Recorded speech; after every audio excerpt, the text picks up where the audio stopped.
বন্ধুরা, আপনারা সবাই কেমন আছেন? আমি খুব ভালো আছি। আজকে রান্না করবো বোয়াল মাছের ঝাল। তার জন্য আমাকে লাগবে পেঁয়াজ, আদা, রসুন, টমেটো।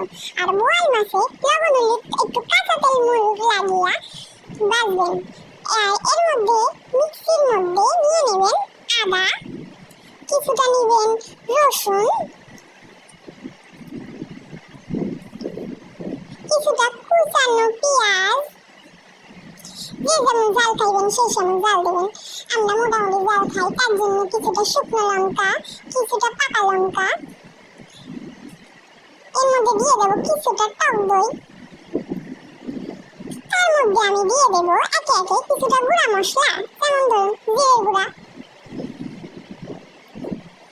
এবার দেবো ধনে গুঁড়া,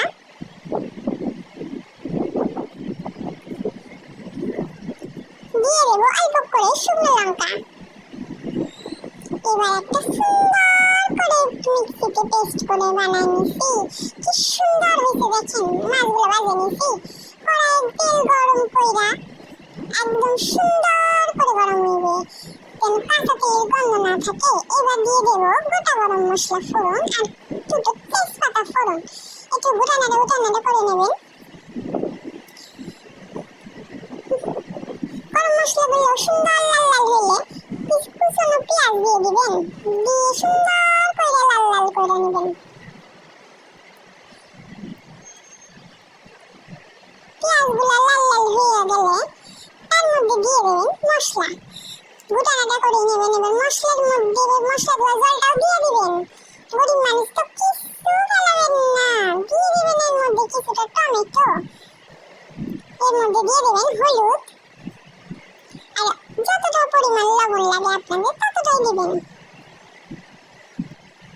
ভালো করে গুটানাটা করে মশলাগুলো সুন্দর মিশায়া কষাইতে দেবেন।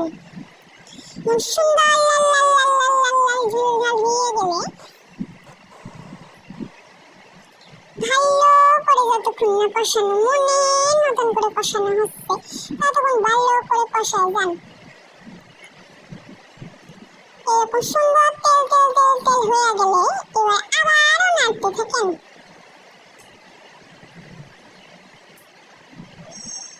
এরকম শুকনো শুকনো হয়ে গেলে এবার জল দিয়া মশলাটা ভালো করে মিশায়া আরো জল দিয়ে দেন, পরিমাণ মতন জল দিয়ে দেবেন।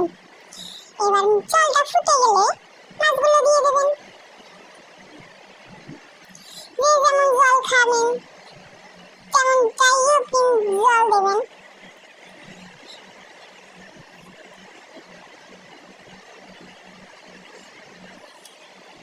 যতক্ষণ না মাছগুলো ভালো করে ফুটতে থাকে ততক্ষণ ধরে ফুটান, যতক্ষণ মাছের মধ্যে না ভালো করে মশলাগুলো ঢুকে যায়।